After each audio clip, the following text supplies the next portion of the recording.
Priya's home ഗാർഡനിലേക്ക് എല്ലാവർക്കും സ്വാഗതം സുഹൃത്തുക്കളെ.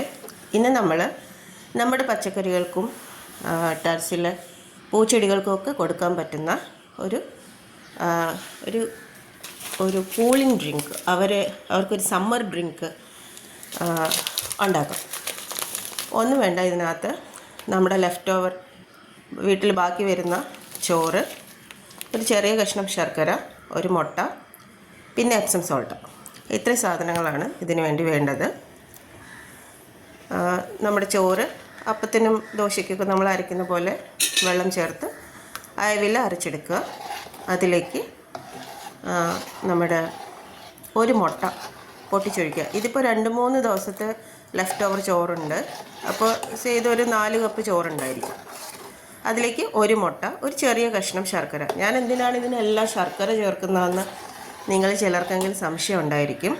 ശരിക്കും ശർക്കര ഒരു നമ്മുടെ ഇതിനകത്തെ ഗുഡ് ബാക്ടീരിയാസിൻ്റെ ഒരു ഭക്ഷണമായിട്ടാണ് നമ്മൾ മൊളാസസ് എന്ന് പറയുന്നത്, അതായത് നാച്ചുറൽ ഷുഗർ. ശർക്കര ഒരു പ്രകൃതിദത്തമായ ഷുഗറാണ്. അത് നമ്മുടെ ബാക്ടീരിയാസിൻ്റെ ഒരു ഭക്ഷണമാണ്. അതുകൊണ്ട് ആണ് നമ്മൾ ഈ കുളിപ്പിക്കാനുള്ള, ഫെർമെൻറ്റ് ചെയ്യാനുള്ള സാധനങ്ങളിൽ ശർക്കര ചേർക്കുന്നത്. പഞ്ചസാരയേക്കാളും ബെസ്റ്റ് ഓപ്ഷൻ ശർക്കരയാണ്. കാര്യം പഞ്ചസാര ഒരു കെമിക്കൽ പ്രോസസ്സ് കഴിഞ്ഞിട്ട് വരുന്നതാണ്. അതിനേക്കാൾ പ്രകൃതിദത്തമായ രൂപമാണ് ശർക്കര. അതുകൊണ്ടാണ് ശർക്കര ചേർക്കുന്നത്. ഈ ഓർഗാനിസംസ് നമ്മുടെ മണ്ണിൻ്റെ ഘടനയെ മെച്ചപ്പെടുത്തുന്നു.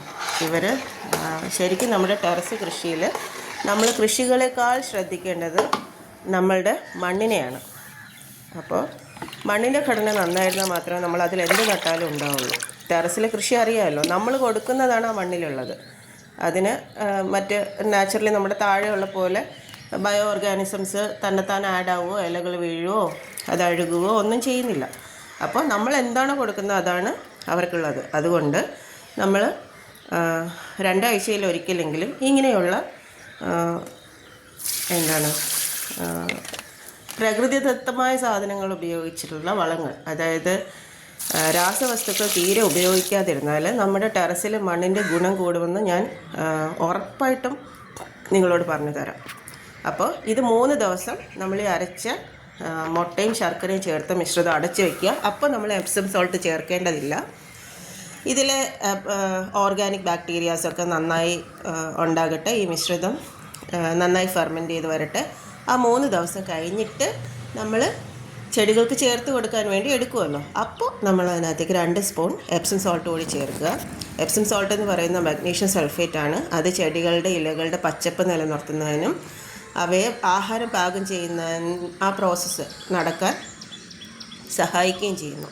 വേരുകളുടെ ഘടന മെച്ചപ്പെടുത്തുന്നു. മഗ്നീഷ്യം സൾഫറും അടങ്ങിയിട്ടുള്ളത് കൊണ്ട് തന്നെ വേരുകളിലൂടെ ഈ നമ്മൾ കൊടുക്കുന്ന പോഷകങ്ങൾ വലിച്ചെടുത്ത് ചെടിയുടെ തുമ്പത്ത് വരെ എത്തിക്കുന്നതിൽ ഇവ സഹായിക്കുന്നു. അതുകൊണ്ടാണ് എപ്സം സോൾട്ട് ചേർക്കുന്നത്. ടൊമാറ്റോസിനും റോസസിനും എപ്സം സോൾട്ട് ഒരു മസ്റ്റായിട്ടുള്ള ഘടകമാണ്. മാസത്തിൽ 2 തവണയെങ്കിലും നമ്മൾ ഏതെങ്കിലും സ്ലറികളിൽ ചേർത്തോ, അതായത് ഇതുപോലെ ജൈവ സ്ലറികൾ ഉണ്ടാക്കുമ്പോഴോ അല്ലാതെയോ നമ്മൾ ടൊമാറ്റോസിനും നമ്മുടെ റോസസിനും ഇത് കൊടുക്കുന്നത് വളരെ നല്ലതാണ്. ഈ മിശ്രിതം നമ്മുടെ ഈ പൂവാലിയിൽ ഞാനിങ്ങനെ ഒഴിക്കുന്നത് കണ്ടില്ലേ, അത്രയും അയവിൽ ഒരു 10-15 ഇരട്ടി വെള്ളം ചേർത്ത്, 20 ഇരട്ടി വെള്ളം ചേർത്ത് നമ്മുടെ മുളകുകളുടെ മേലെ ഇലകൾ വീഴത്തക്ക രീതിയിൽ ഒഴിക്കുന്നത് അവയെ കീടാക്രമണങ്ങളിൽ നിന്ന് മാറ്റി നിർത്തും. പിന്നെ ഈ എടുത്ത മിശ്രിതത്തിൽ നമ്മൾ കുറഞ്ഞത് 15 ഇരട്ടി വെള്ളമെങ്കിലും ചേർത്ത് വേണം ചെടികൾക്ക് കൊടുക്കാൻ. അത്രയും അയവിൽ വേണം. പ്രത്യേകിച്ചും വേനൽക്കാലമാണ്. ഞാൻ പറഞ്ഞ പോലെ ഇതിലെ സ്റ്റാർച്ച് കണ്ടൻറ്റ് അവിടെ പാട കെട്ടാൻ സാധ്യതയുണ്ട്. അതുകൊണ്ട് നല്ല അയവിൽ വേണം നമ്മളിത് കൊടുക്കാൻ. ഇത് വേങ്ങേരി വഴുതനയാണ്. കായ്ച്ചു തുടങ്ങി. വഴുതനകൾക്കും മുളകുകൾക്കും റോസിനും തക്കാളിക്കും ബെസ്റ്റായിട്ടുള്ളൊരു സ്ലറിയാണിത്.